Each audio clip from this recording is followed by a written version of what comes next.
Doctor, hoy día vamos a exponer sobre la formación de los rayos X. Siguiente. Ya. Vamos primero por la parte interna y externa. Primero vamos a empezar con lo que es el brazo articulable, que sirve para poder manejar el cabezal y para poder hacer los movimientos correspondientes y no se debe agarrar el tanque. Vamos con el tanque, que debe ser, primero que nada, tiene que ser pesado, debe estar hecho de plomo y no debe tener sitio de unión. Y debe ser de una unidad sólida. Y pasando con el DIP va a cumplir dos funciones, que va a ser el de colimación y el de apuntar. El de colimación va a servir para poder focalizar la radiación en un punto y para ello el DIP debe tener un recubrimiento también de plomo. El apuntar, bueno, va a ser dos arriba y dos abajo, sirve para saber dónde apuntar a la cara del paciente. Internamente vemos el filtro, como se ve en la imagen, que es para filtrar radiación de baja energía en los rayos X, y esto nos va a ayudar a proteger al paciente y mejorar la calidad de la imagen. También se produce dos tipos de radiación, que va a ser la radiación dura y la radiación blanda. La radiación dura va a ser la radiación de la parte central y va a ser muy fina y no va a provocar mucho daño. Y mientras que la blanda va a ser la radiación lenta, que es incapaz también de atravesar tejidos blandos. Siguiente.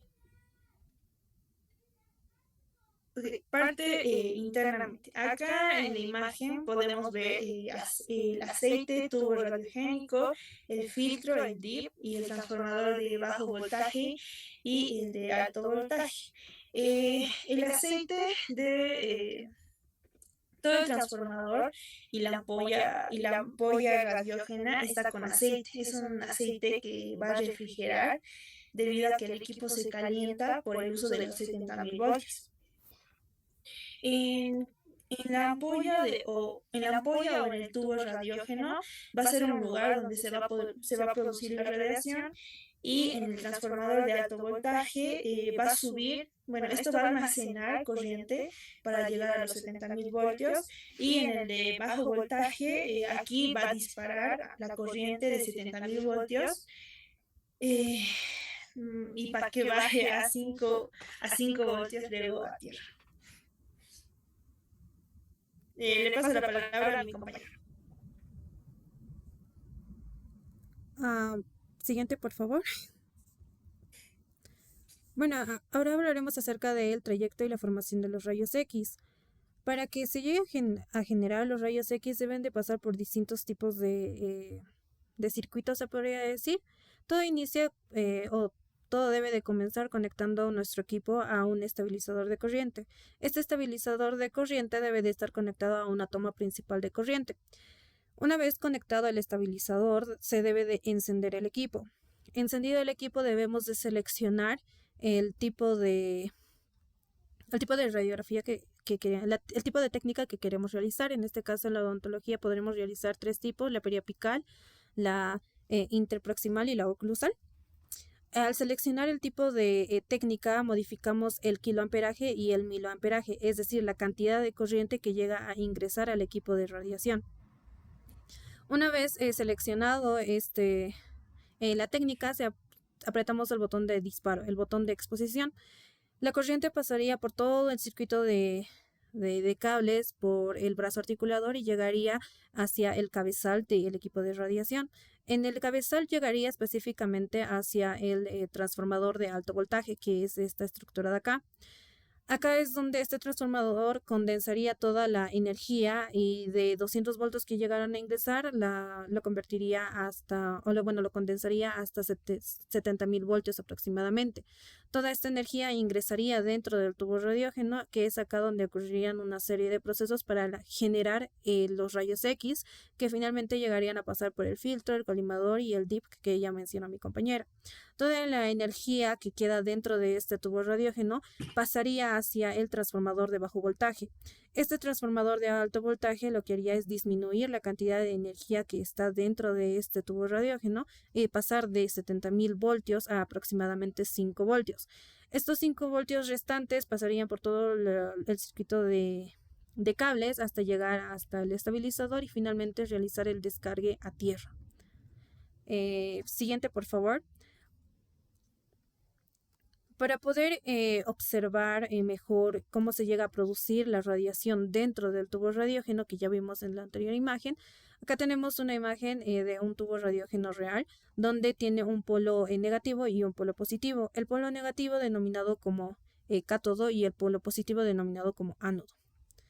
Acá vemos un esquema del tubo radiógeno en donde podemos observar los dos cables de entrada y salida de energía, y acá observaríamos estructuras muy importantes en esta parte de acá del cátodo y en esta parte de acá del ánodo.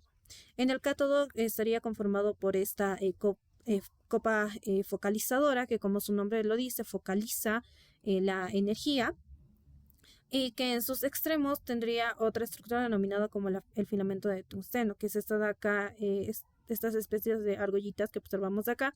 Básicamente este filamento de tungsteno es el que le da la vida útil al equipo de radiación, y es acá donde se llega a producir dicha radiación.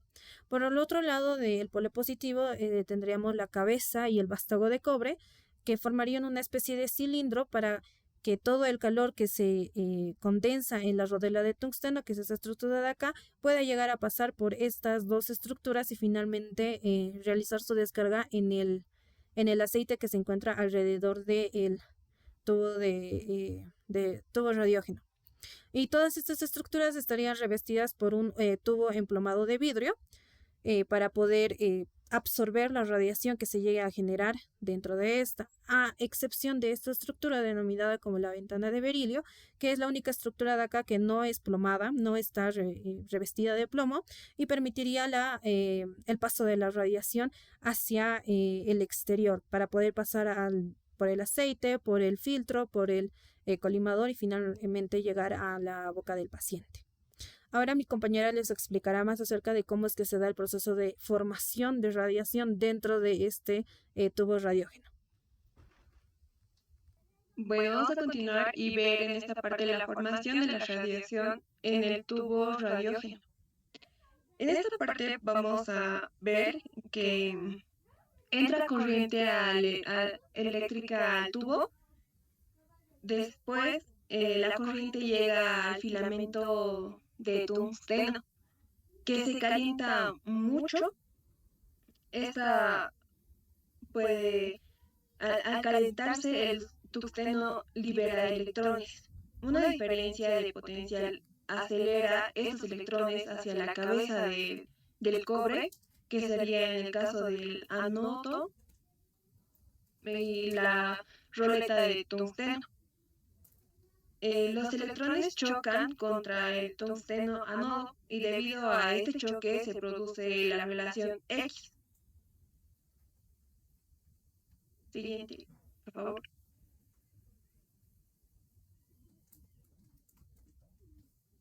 Ya. Cuando los electrones chocan con el tungsteno, los átomos se excitan, se estabiliza, y al volver a un estado más estable liberan rayos X.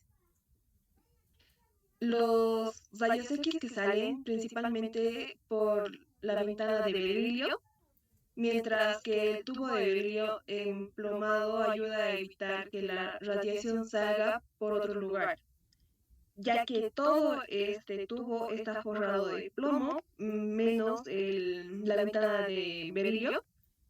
Finalmente, los rayos X pasan por el sistema de filtración y codificación, que ayudan a la eliminación de radiación innecesaria y dirigen al haz hacia la zona que se requiere o que se apunta hacia la persona que queremos tomar la radio X.